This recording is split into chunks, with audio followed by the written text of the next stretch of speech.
Les lendemains de bataille, surtout quand il s'agit d'une défaite, sont toujours un peu amers. Je parle évidemment du match PSG-Chelsea. C'est comme ça, c'est pas très grave, hein, ça n'est que du football. Néanmoins, on peut tirer au moins une leçon. Moi, ce qui me frappe toujours, c'est comment, avant le match, on a gagné. Si les joueurs argentins, brésiliens, italiens, qui composent la majorité de cette équipe, avaient lu de près la presse française la veille ou le jour du match, c'était même pas la peine d'aller sur le terrain. Ils avaient déjà gagné. Malheureusement, ça ne s'est pas passé comme ça.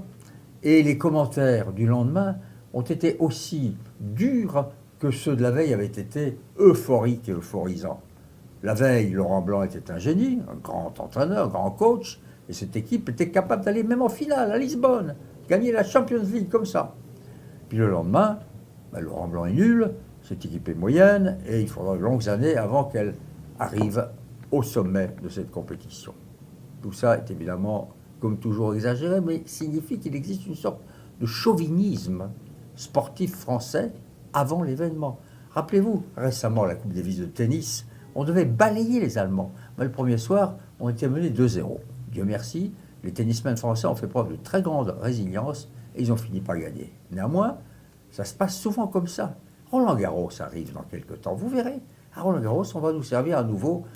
Enfin, quelqu'un va succéder à Noah. Noah, ça date d'il y a, je ne sais pas, 30 ans, 40 ans, je ne sais plus. Alors Tsonga, Gasquet, mon fils, bien entendu, on va les mener, les pousser, les monter, et puis ça s'arrêtera en 16e, en 48e, on ne sait pas. Ils n'y arriveront peut-être pas. Et puis, après, il va y avoir la Coupe du Monde de football au Brésil. La France est qualifiée, quand même. Hein. Qu'est-ce qu'on ne va pas entendre? Qu'est-ce qu'on ne va pas lire? Il faudra être très prudent et ne pas trop se bercer d'illusions.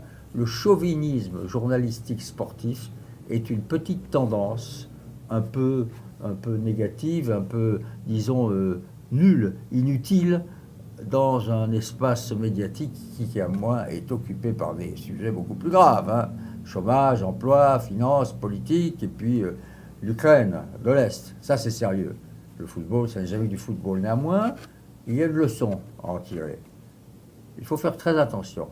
Il faut essayer d'être objectif et équilibré, ne pas se bercer d'illusions, et plutôt toujours essayer d'atteindre à la vérité.